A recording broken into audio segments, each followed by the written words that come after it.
Hello everyone, welcome to the channel Psych Learning. So as you all know कि हमने जो series start करी है उसमें हमने 2 पार्ट कर चुके हैं हम, और आज इसका ये थर्ड पार्ट हो रहा है।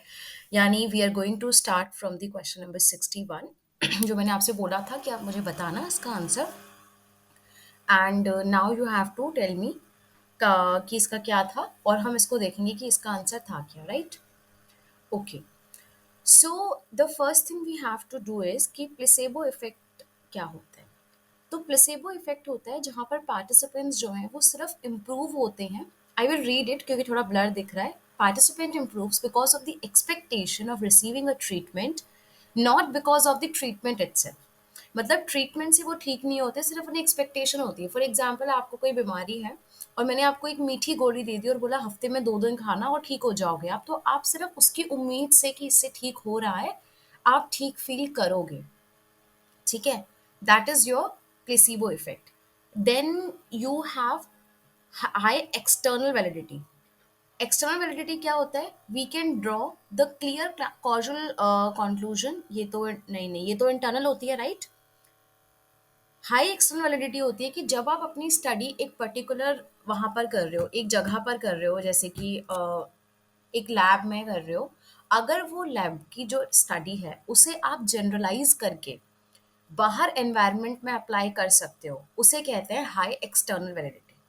और इंटरनल वैलिडिटी होती है ये वाली, which is we can draw the clear causal experiment की जो इंडिपेंडेंट वेरिएबल का इफेक्ट है वो डिपेंडेंट वेरिएबल पे दिख रहा है, उसे हम कहते हैं इंटरनल वैलिडिटी हाई है। समझ आ रहा है? और डबल बाइंड प्रोसीजर क्या होता है, जहां पर ना तो रिसर्चर और ना ही पार्टिसिपेंट को ये पता होता है कि कौन एक्सपेरिमेंटल ग्रुप में है और कौन कंट्रोल ग्रुप में है। समझ गए? So according to this fourth option will be your correct answer. ठीक है। Then again is I match the following question. So क्या ऑप्शन है देखो, genetic epistemology, human factor engineering, individual differences, observational learning. तो किस किसने क्या क्या स्टडी किया है उनके साइकोलॉजिस्ट के नाम वहां पे सामने लिखे हुए हैं, अप्रोचेस के हिसाब से आपको बताना है। If we start from the simplest one, we will simply say कि ऑब्जर्वेशनल लर्निंग जो है वो बेंटूरा ने दी है। ठीक है, ओके। इसके अलावा इंडिविजुअल डिफरेंसेस की बात गैल्टन ने करी थी, फ्रांसिस गैल्टन ने बोला था ना, याद होगा आपको। साइकोमेट्री करते थे, मतलब not psychometry exactly, but body measurements को चेक करना, उसके हिसाब से वो बताते थे। ठीक है, क्रोनोमेट्री जिसे कहते हैं, yes. Then human factor engineering का काम किसने किया? ब्रॉडबैंड ने किया। और जेनेटिक एपिस्टेमोलॉजी की जो बात करी थी वो जीन पियाजे ने करी थी। ये वर्ड आप देख सकते हैं, वहां पे आपको मिल जाएगा कि जेनेटिकली एपिस्टेमोलॉजी होती है। सो इसके according third option will be your correct answer. Then question number 63, concept and explanation है कि ये कॉन्सेप्ट है, इसका मीनिंग है और उसका एक्सप्लेनेशन क्या है। तो इंस्टिंक्ट क्या होता है basically? So what we have for instinct, instinct is basically, देखो अब इंस्टिंक्ट होता है इंटरनल, आपका जो ड्राइव होती है उसे इंस्टिंक्ट कहते हैं। ऐसा कोई ऑप्शन यहाँ पे है नहीं। इंट्रिंसिक मोटिवेशन होता है कि जो हमारे अंदर से मोटिवेशन आता है, उसके लिए भी कोई ऑप्शन नहीं है। इंसेंटिव होता है आपका एनवायरमेंटल मोटिवेशनल ट्रिगर। ये ठीक है कि इंसेंटिव हमें बाहर से मिलता है तो उसे हम कहते हैं। इसके अलावा बिहेवियरल एक्टिवेशन सिस्टम जो होता है वो भी आपका एक एक्शन पैटर्न से डिपेंड होता है। और सेल्फ डिटर्मिनेशन जो थ्योरी थी वो मोटिवेशन की बात करती है। सो देखा जाए तो इसके लिए कोई ऑप्शन यहाँ पर है नहीं, और कुछ कुछ ऑप्शंस यहाँ पर गड़बड़ हैं, इसका ऑप्शंस यहाँ पर है नहीं। सो ये जो क्वेश्चन था ये ड्रॉप्ड क्वेश्चन था, मैं बता देती हूँ आपको। दैट्स वाई इसके जो ऑप्शंस हैं वो मैच नहीं कर रहे हैं। ठीक है, इंस्टिंक्ट है जो आपका इंटरनली आता है, इंट्रिंसिक मोटिवेशन होती है कि मोटिवेशन आपके अंदर से है किसी भी काम के लिए। और बिहेवियरल एक्टिवेशन सिस्टम जो है वो ये है कि आपको जो एक्टिवेट करता है तो वो आपका एक्शन पैटर्न अंदर से आएगा, और इंसेंटिव होता है जो मार्केट मतलब बाहर से हमें मिलता है, उसके टूवर्ड्स हम काम करते हैं। ठीक है, तो ये ड्रॉप क्वेश्चन था, डोंट वरी। उसके बाद we have 64th question. 64th question में यहाँ पे आपको नाम दिए हुए हैं, कुछ चीज़ें दी हुई हैं, उसको आपको उसके कॉन्सेप्ट से कनेक्ट करना है, जो एग्जाम्पल्स आपको दिए हुए हैं उससे आपको बताना है।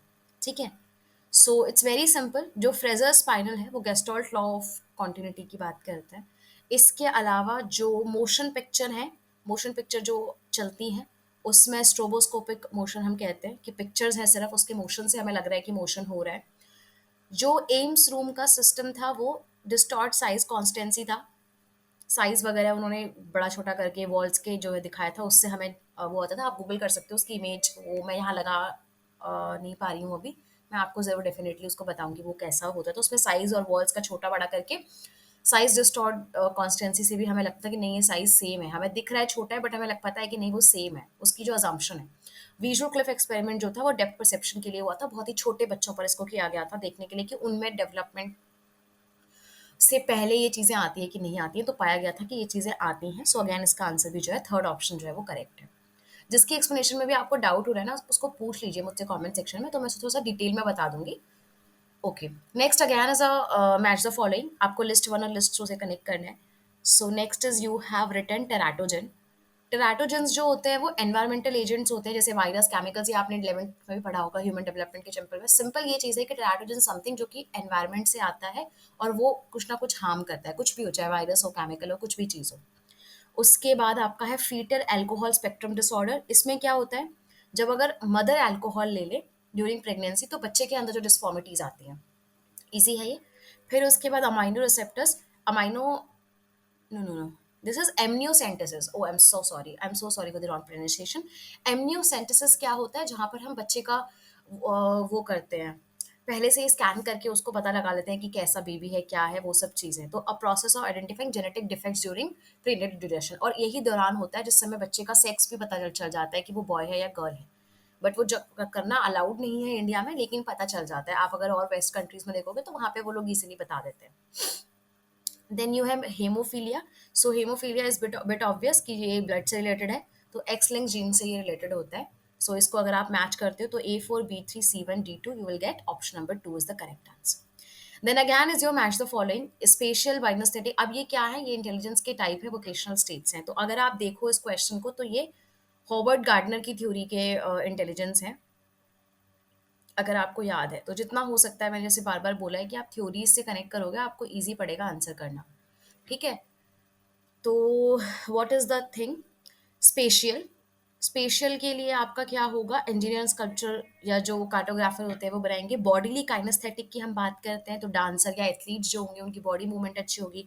इंटरपर्सनल होते हैं जो दूसरों से बात करने में अच्छे होते हैं, जैसे कि थेरेपिस्ट या पब्लिक रिलेशन वाले लोग। और इंट्रापर्सनल होते हैं जो खुद की वॉक ऑफ लाइफ में सक्सेसफुल होते हैं। तो उसके according second option is the correct answer. I hope आप मेरे साथ हो, आपको समझ में आ रहा है सब कुछ। ठीक है, then again we have the match the following.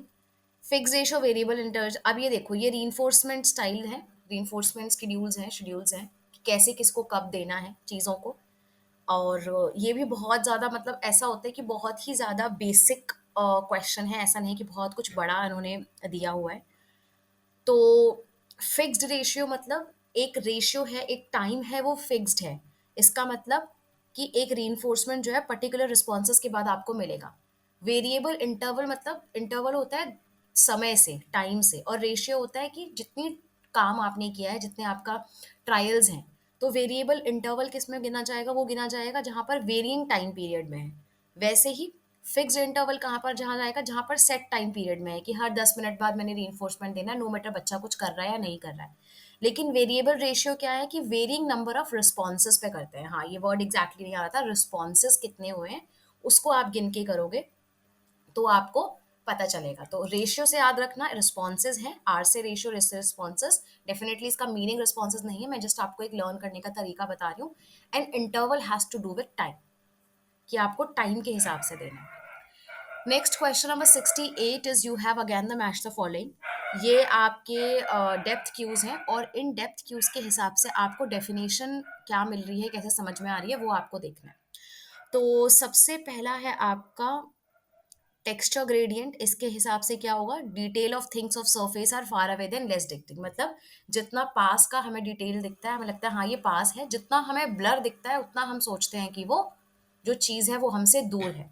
Then we have motion parallax. Motion parallax क्या होता है, an object changes position on the retina as the head moves, जैसे जैसे हमारा सर घूमता है, गाड़ी में बैठ के हमारा सर आगे जाता है तो हमारा जो इमेज होती है वो भी उल्टी लगती है, हमें लगता है जो हमारे सामने वाली चीज़ है वो बहुत तेज़ी से उल्टी तरफ जा रही है, और जो हमारी दूर चीज़ है वो एक ही डायरेक्शन में धीरे धीरे चल रही है। लीनियर पर्सपेक्टिव क्या होता है कि स्ट्रेट लाइन जहाँ पर दो हमें दिखती है तो हमें लगता है कि एक जगह पर जाके वो मर्ज कर रही है। एंड रेटिनल साइज क्या होता है कि दो ऑब्जेक्ट जब सेम साइज के होते हैं तो जिसकी इमेज छोटी लगती है वो हमें लगता है कि वो दूर है, और जिसकी इमेज बड़ी लगती है वो हमें लगता है कि वो हमारे पास है। So third option is the correct. Then we have question number 69, again the match the following. Theorist और इसके इमोशंस के लिए व्यूज क्या है वो आपको देखने हैं। तो लिजारस जो थे, लिजारस ने क्या बोला था, उन्होंने कहा था कि जो कॉग्निटिव अप्रेजल है, अराउजल है, वो फिजियोलॉजिकल अराउजल के अगेंस्ट भी हो सकता है। ठीक है, कॉग्निटिव अराउजल तब आता है जब वो फिजियोलॉजिकल अराउजल नहीं भी होता तब भी आ सकता है, क्योंकि कॉग्निटिव तो दिमाग है हमारा। लेजारस ने आपको हमेशा याद रखना कि उन्होंने कॉग्निटिव थ्योरी दी थी, तो उसमें A3 हो गया। ठीक है, so you you actually get your answer, but हम करेंगे ऑप्शंस आगे। तो कैनन बार्ड ने क्या बोला था कि फिजियोलॉजिकल अराउजल और इमोशनल एक्सपीरियंस एक साथ आते हैं। कैनन बार्ड सेड दैट कि फिजियोलॉजिकल अराउजल हो चाहे इमोशनल एक्सपीरियंस हो वो एक साथ आएंगे। जेम्स लेंज थ्योरी की तो सबसे पहली थी, उन्होंने क्या था कि स्पेसिफिक सेंसेशन या फिजियोलॉजिकल चेंजेस जो होते हैं हमारे अंदर, जैसे हमारी शक्ल में स्माइल आ रही है तो उससे हमें पता लगता है। एंड शाचा चेंगर की जो है बेसिकली टू स्टेप थ्योरी थी कि इमोशन जो है वो jointly non specific physiological arousal और उसकी इंटरप्रिटेशन से भी आते हैं। ठीक है, then we have question number 70. Arrange in the sequence the following components one of the theory of intelligence which represents the name of that theory. ठीक है, आपको क्या बताना है कि उस सीक्वेंस से आपको चीजें बतानी है, जो थ्योरी आपकी ये है विच represents the name of that theory, उस थ्योरी का जो नाम है उसके अकॉर्डिंग आपको क्या करना है, बताना है। अगर आप ध्यान से देखो और आपको याद हो, तो अगर आपको समझ में आ रहा हो तो ये कौन सी थ्योरी है एक्चुअली में। हाँ, ये थ्योरी है पास मॉडल। ठीक है, तो पास मॉडल के according you have planning, you have attention, you have simultaneous and you have successive, which is pass model.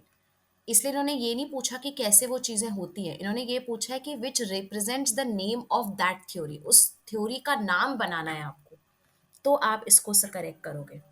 ठीक है, क्यों करेक्ट करोगे, क्योंकि उन्होंने नाम के अकॉर्डिंग सीरीज बोली, लेकिन अगर आपको देखा जाए तो सबसे पहले अराउजल होता है, फिर सक्सेस है साइमल्टेनियस एक साथ, and then you have planning, series ये होती है। ठीक है, मैं आपको करेक्ट सीरीज बता रही हूँ, लेकिन इन्होंने सीरीज के हिसाब से नहीं पूछा, इन्होंने किस हिसाब से पूछा है, इन्होंने पूछा है कि आप इस हिसाब से बताओ कि जिस तरह से थ्योरी का नाम है पास मॉडल। ठीक है, जैक नेक्लेरी किर्बी की जो थ्योरी है। Okay, then question number 71.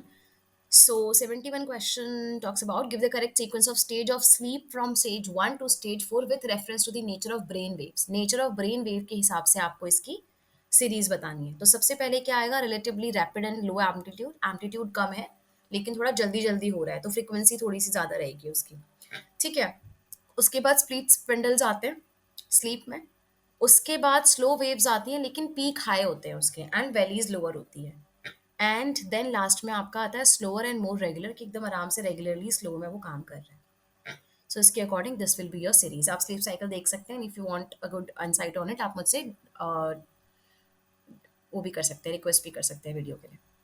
Now question number 72, it ask for which of the following bipolar dimensions are measured by Myers-Briggs type indicator, MBTI, जो कि किस पे बेस्ड है, कार्ल यूंग की थ्योरी पे बेस्ड है। तो बताओ कौन से बाइपोलर डायमेंशंस हैं जो ये सेलेक्ट मतलब स्टडी करते हैं, ये जो इंडिकेटर है वो क्या इंडिकेट करता है। So you have introversion versus extroversion, ठीक है ये तो है ही है। थिंकिंग वर्सेस फीलिंग, ये भी है उसमें। इसके अलावा स्टेबिलिटी एंड न्यूरोटिसिज्म नहीं है, परसेप्शन वर्सेस जजमेंट है, और एंग्री वर्सेस काम भी नहीं है। So A B and D, your second option will be your correct answer. ठीक है, चलो question number 73, which of the following are the functions of parasympathetic nervous system. Very very simple, हमेशा हम sympathetic parasympathetic nervous system पढ़ते हैं। तो parasympathetic nervous system के क्या क्या जो है वो फंक्शंस हैं, मतलब किस काम कब आता है पैरासिम्पैथेटिक, जब हमारी बॉडी ने बहुत ज़्यादा अराउजल कर लिया है, बहुत ज़्यादा वर्क कर लिया, उसके बाद आपकी बॉडी को रेस्ट चाहिए, तो उस टाइम पे क्या होता है, सेलिवेशन इंक्रीज हो जाती है। इसके अलावा what else do you show, नहीं सेलिवेशन इंक्रीज होती है डिक्रीज होती है, नो नो, सेलिवेशन जो है वो डिक्रीज होती है, ठीक है। सो हम पैरासिम्पैथेटिक की बात कर रहे हैं एक्चुअली में, we are talking about parasympathetic. So we have increase salivation and we have slower heart rate, ठीक है, मैंने सही किया था पहले, मैं ही खुद कंफ्यूज हो गई। डाइजेस्टिव फंक्शंस जो है वो डिक्रीज नहीं होते हैं, इंक्रीज होते हैं, क्योंकि सिंपैथेटिक के टाइम पे डाइजेशन रुका हुआ होता है तो अब उसे इंक्रीज होना होता है। ब्लैडर फंक्शन भी अब इनहिबिट नहीं होता है, पहले हो चुका होता है। प्यूपल भी अब डायलेट नहीं होते हैं, क्योंकि पहले डायलेट हो चुके होते हैं, तो अब क्या करते हैं वो थोड़ा सा कम हो जाते हैं। सो इसलिए A and B will be your correct answer. I only get confused. Salivation हमेशा इंक्रीज होगा, क्योंकि आपने देखा होगा टेंशन के टाइम पे आपका मुंह सूखने लगता है, सेलिब्रेशन कम हो जाती है। अब रन करते हो जब, अगर सेलिब्रेशन होगी तो आपको और ज्यादा एनर्जी वहां वेस्ट होगी, तो इसलिए जब आप भागते हो, आप किसी भी स्ट्रेस में होते हो, तो आपका मुंह सूखने लगता है, उसके बाद वापस से उसका सेलिब्रेशन हमें बढ़ाना पड़ता है, ठीक है। Okay, next we have question number 74। उसके बाद हम बात करते हैं choose the task that assess the executive functions. अब एग्जीक्यूटिव वर्क फंक्शंस जो होते हैं, जो बेसिकली बहुत ज्यादा प्रीफ्रंटल कॉर्टेक्स, काफी हायर लेवल ऑफ फंक्शनिंग की जो बात करते हैं, उसमें कौन से आते हैं। So you don't have conservation task, you have स्ट्रूप task for that, and you have trail making task for that, you have color span backward task for that, and false belief task नहीं होता, so you have B and C D, second option will be your correct answer. Question number 75 is asking about which of the following are the verbal subsets of Wechsler's adult intelligence scale। अब देखो Wechsler से questions आते हैं, तो इसके verbal subsets कौन से हैं ये आपको बताने हैं। तो उसमें क्या क्या है, information है, similarities है, इसके अलावा यू हैव हाँ ठीक है, डिजिट सिंबल नहीं है, ऑब्जेक्ट असेंबली नहीं है, डिजिट स्पैन है, so you have A B and E, ठीक है, ठीक है, ये आपको याद करना है। Then question number 76 which says which of the following statements are true of Kohlberg theory. Kohlberg ने क्या थ्योरी दी थी, मॉरल डेवलपमेंट की थ्योरी दी थी, और उनकी 3 स्टेजेस थी, उसके फर्दर 2 सब स्टेजेस थी, तो उसके आपको आंसर बताने। Kohlberg ignored the powerful emotions of pride, shame, guilt that influence our moral thoughts and actions. हाँ बिल्कुल सही बात है, उन्होंने इसकी कोई बात नहीं करी, ना उन्होंने इस चीज़ को वो किया, तो ये बिल्कुल सही है स्टेटमेंट के हिसाब से। गुड बॉय और गुड गर्ल की जो ओरिएंटेशन स्टेज है वो पोस्ट कन्वेंशनल मोरालिटी स्टेज में आती है, बिल्कुल ये भी ठीक है। इसके अलावा naive hedonism characterise the behaviour of children in the age of conventional morality, ऐसा कुछ बात नहीं करी थी। Kohlberg believe that stage of moral development follows an invariant and universal sequence, ये भी ठीक है।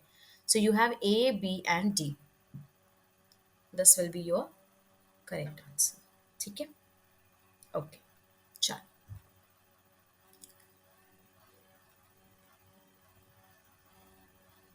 then we have question number 77 which ask for behavior modification जो होता है। so मुझे I don't know why I am feeling like this option is, ठीक है, चलो इसको हम चेक करेंगे बाद में। If I get any clarification in this तो मैं बताऊंगी, और अगर आपको दिखते हैं तो मुझे भी आप इसमें बता दीजिएगा, ठीक है। Behaviour modification involves, behaviour modification में क्या क्या होता है ये एक्चुअली 11th क्लास में है, 12th में और ज़्यादा डिटेल में है, तो उसमें से आप देख सकते हैं। सो उसमें क्या क्या है बिहेवियर मॉडिफिकेशन में, कि applications of learning behaviour to change the behaviour, behaviour को चेंज करने के लिए हम लर्निंग प्रिंसिपल्स का इस्तेमाल करते हैं, जैसे क्लासिकल हो, ऑपरेंट हो, या जो भी ऐसी कंडीशंस होती हैं उसमें, ठीक है।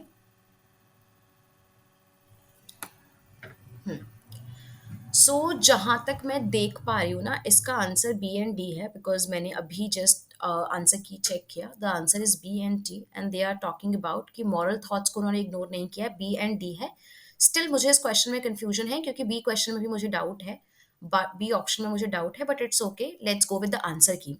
कई बार ऐसा होता है कि जो आपको लगता है वो सही नहीं है, बट आपके आंसर की वो बोलती है, तो मैंने अभी आंसर की मैंने यहाँ पे खोल के रखी थी, तो मैंने अभी चेक किया, तो बी एंड डी ये बता रहे हैं, तो आप इस पे के साथ ही चलिए, बिकॉज ये आंसर की है। आगे अदरवाइज डजंट मैटर, आपको तो कोलबर्ग की थ्योरी अच्छे से आनी चाहिए, जैसा भी इसमें लिखा है, कोई मैटर इतना ज़्यादा नहीं करता है, ठीक है, ये तो क्लियर है, ये तो सिंपल है, एप्लीकेशन ऑफ लर्निंग प्रिंसिपल का इस्तेमाल किया है। Then 78 question, being able to run a statistical analysis on data from experiment. Experiment से आप स्टैटिस्टिकल एनालिसिस को कर पा रहे हो काम को। Which of the following intelligence is there, कौन सा इंटेलिजेंस यहाँ पर शो किया गया है, क्योंकि आप वहां से उस काम को कर पा रहे हो, इसका मतलब आपका एनालिटिकल इंटेलिजेंस बहुत अच्छा है, क्योंकि आपने एक्सपेरिमेंट से समझ के और वो सब चीजें करके आप आराम से उस काम को एनालाइज करके समझ पा रहे हो। सो ये अगर आपको पता है तो ये स्टर्नबर्ग की ट्रायर्किक थ्योरी है। Then we have two statements asking people who suffer from anorexia nervosa are afraid of becoming fat and they binge eat and then purge food. तो क्या ये स्टेटमेंट करेक्ट है? आप मुझे खुद बताओ, क्या ये स्टेटमेंट करेक्ट है? एनोरेक्सिया में क्या होता है? फैट होने का डर होता है, लेकिन वो क्या करते हैं? बिंज ईट करते हैं? नहीं, वो स्टार्व करते हैं। तो पहले तो स्टेटमेंट वैसे ही गलत हो गई। People who suffer anorexia nervosa are afraid of becoming fat and severely restrict their foods intake to the extent of starvation. ये बिल्कुल सही है, तो इसलिए statement one is incorrect but statement two is true. Pretty simple. Now, question number 80 asking for although the dash constitutes only 10% of the mass of the brain, it contains more than half of the brain's neurons. ठीक है, brain के neurons में ये 10% भी आते हैं, but उसके पूरा जो आपका ब्रेन का न्यूरॉन है वो उस पे ज़्यादा जो है वो कंटेन करता है। तो इसका आंसर क्या है? इसका आंसर बहुत सिंपल है, बायोलॉजी का डायरेक्ट फैक्ट क्वेश्चन है ये। This is cerebellum. Okay, okay, so this is cerebellum, ये आप लर्न कर लीजिए, इसका फंक्शन हो गया। So this is all we will do and I hope आपने क्वेश्चंस अपने करे होंगे मार्क, एंड आपने कमेंट सेक्शन पे आप लिखेंगे कि आपका कितना स्कोर आया है। आज के लिए इतने क्वेश्चंस करेंगे, बचे हुए 20 क्वेश्चंस हम इसके नेक्स्ट पार्ट में करेंगे, जो कि जल्द ही यानी कल ही आएगी। So stay tuned, do turn the notifications of on for the YouTube channel and do share with the people who are actually aiming to see you at PG and who need this questions, last year के questions very important होते हैं। तो ध्यान रखिए, take care, bye bye, all the best.